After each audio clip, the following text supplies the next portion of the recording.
Coming up, an about-face for the Fargo School Board, how they will recite the Pledge of Allegiance after all. Fargo police arrest a man on a charge of attempted murder. And how a charity softball game will benefit children and teens with the Canine Crew.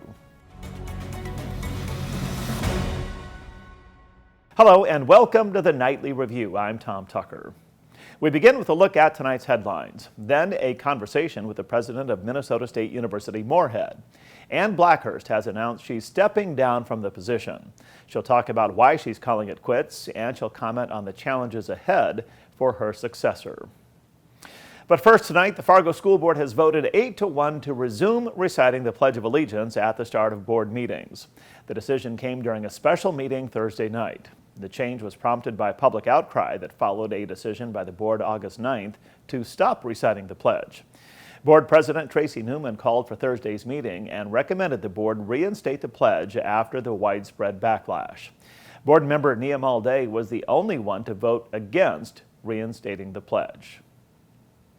Fargo police have arrested a man for attempted murder. 41-year-old Christopher Kane is accused of stabbing another man during a disturbance in the 3400 block of 13th Avenue South Wednesday night. The victim suffered serious injuries and remains in critical condition. Kane tried to flee the area but was caught after a short chase. He's facing charges of attempted murder and preventing arrest. Fargo police are asking for the public's help in finding a man wanted for manslaughter and aggravated assault. Police say 58-year-old Roberto Garcia is wanted for the death of a man who was found on Sunday in the 50 block of North Broadway. Garcia is 5 feet 6 inches tall and weighs 190 pounds. If you see him, you're advised not to approach. Instead, you're asked to call 911.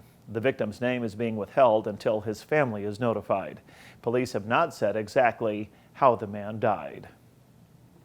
The West Fargo Police Department Peace Officer Academy has 18 new graduates. The graduation ceremony was held Thursday at West Fargo High School. The program is a partnership with Lake Region State College. Nearly all graduates of the program pursue positions as full-time police officers here in the state of North Dakota. Fargo public school officials are trying to fill positions for special education teachers. FPS has more than 25 job listings online for special education instructors. Superintendent Dr. Rupa Gandhi says the positions tend to be the hardest to fill. Gandhi says the district is also trying to address staff shortages for other positions, including counselors, custodians, and food service workers. A team of ex-cons will face a team of local cops tomorrow afternoon in a charity softball game in Fargo. We all come together and we're playing a softball game, having a good time, and I think it helps those who may have gone down that path of addiction, maybe have been in trouble in the past, to see law enforcement in a different light. Cass County Sheriff Jesse Johnner is expected to be among local law enforcement officers playing at Young Field Saturday at 3 o'clock. They'll play against members of the local ministry Redemption Road, who are addicts and alcoholics in recovery. The event will raise money for the local nonprofit group Canine Crew, which provides personal development opportunities for children and teenagers. A candidate for the Cass County Commission is ending his campaign, saying he can accomplish more without being on the commission. Adam Martin says he's placing his focus on his F5 Treatment and Recovery Center. In a Facebook post, Martin says he believes F5 can grow better and faster without him serving in elected office. The mission of F5 is to help formerly incarcerated people lead productive lives. A new state panel is tasked with proposing reductions in government regulations. Governor Doug Burgum formed the Red Tape Reduction Working Group through an executive order. The group is made up of representatives from cabinet and non-cabinet agencies asked to review regulations and policies that Burgum says have become antiquated, overly burdensome, and inefficient. Ideas from citizens are also being taken at the governor's website. The Minnesota Department of Health is reporting nearly 90 cases of monkeypox in the state. Health officials say the majority of cases come from the Twin Cities metro area. 3 people have been hospitalized for illnesses related to the virus. Officials say all but 5 of the cases are reported in men. State officials say there are 6,000 vials of monkeypox vaccine in the state of Minnesota. A big announcement today for replacement acts for the upcoming Norsk Husfest in Minot. Recently we had Toby Keith cancel in Lady A, but we're very excited today to be able to announce that we're going to be bringing Clint Black with Phil Vassar opening for him and Dierks Bentley as their replacement act. So looking forward to those shows and kind of getting the word out about those. The group Lady A canceled their appearance at Who's Fest after band member Charles Kelly entered treatment for alcohol addiction. Toby Keith canceled his appearance at the cultural event after he was diagnosed with stomach cancer. Who's Fest runs September 28th through October 1st. Well, if you haven't done so already, please take a moment to subscribe and hit the bell button below. We aim to make the Nightly Review a better source for news and information for all that is happening in the FM Metro, and we hope you find that to be the case. Well, if you have outdoor plans for the weekend ahead, you'll need to know what's happening weather-wise. Meteorologist Justin Storm has the forecast from the Skywatch Weather Center.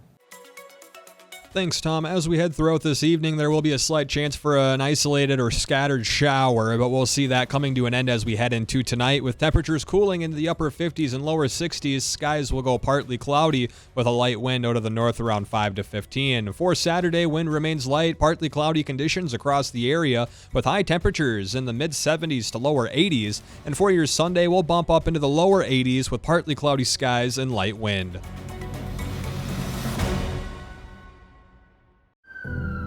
It could happen to you or someone you love.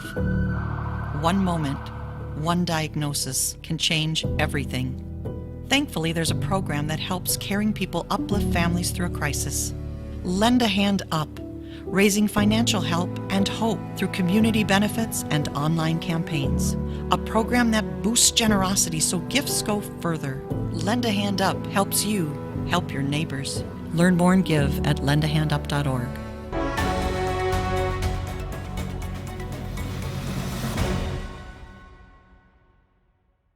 And welcome back.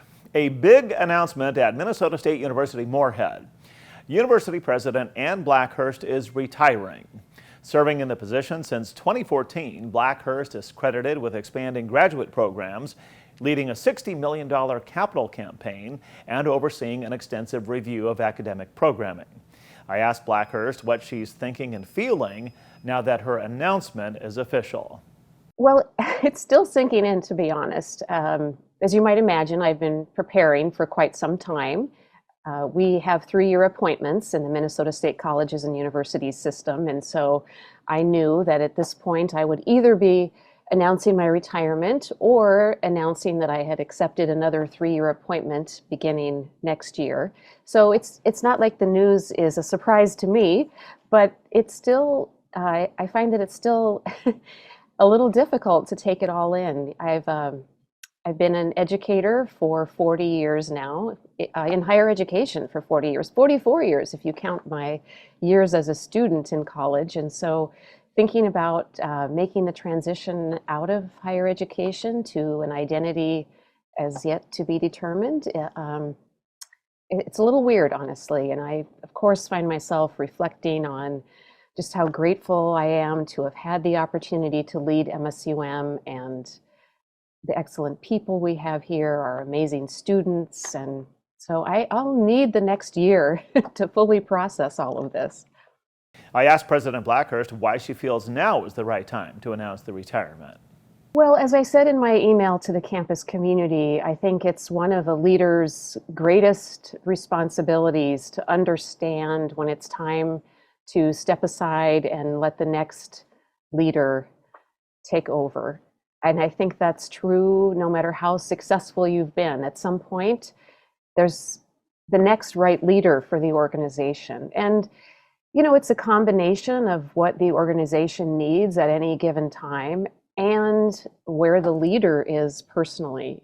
It's been an incredibly difficult 2.5 years for all of us, but it's been an incredibly difficult 2.5 years in higher education, you know, with the pandemic. It's been a difficult year for me personally. My husband died of Alzheimer's in May, and I just find that I guess I just believe that MSUM deserves an energetic and engaged and passionate leader.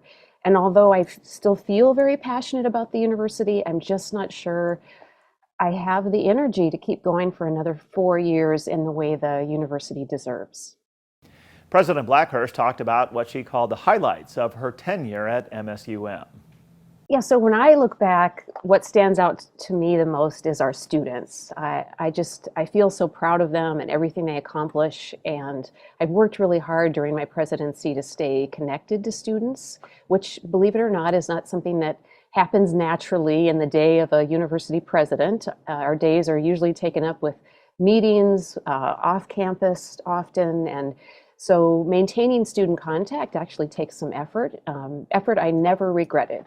I feel so grateful to have known our students and seen them grow and develop and succeed as a result of their MSUM experience.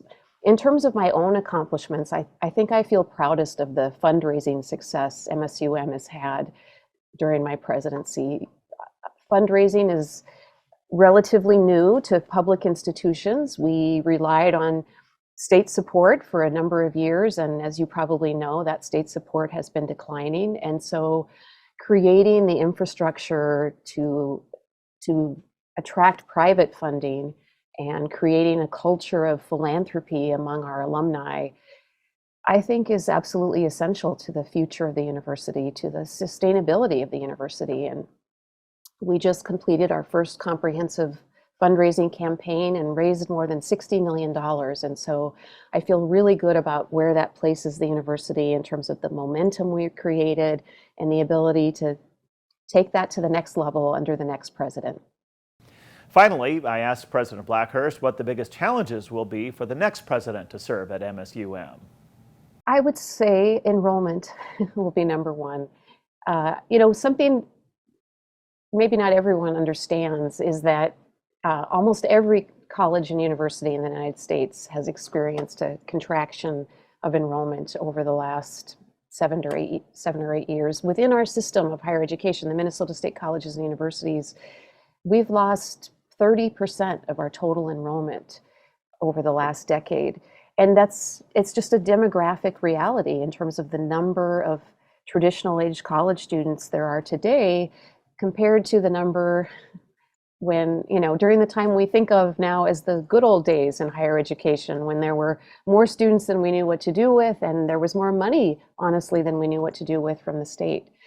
So the next president will need to be very savvy in terms of understanding that landscape and understanding how to navigate in an environment where the demand for what we offer is declining, and where tuition revenue is more important than ever. And so that enrollment decline has a serious effect on the institution's budget. And that's why I said earlier that fundraising is increasingly important to the success of the university. And I believe that will also be a challenge facing the next president. I'd like to thank MSUM President Anne Blackhurst for joining me for tonight's one-on-one conversation.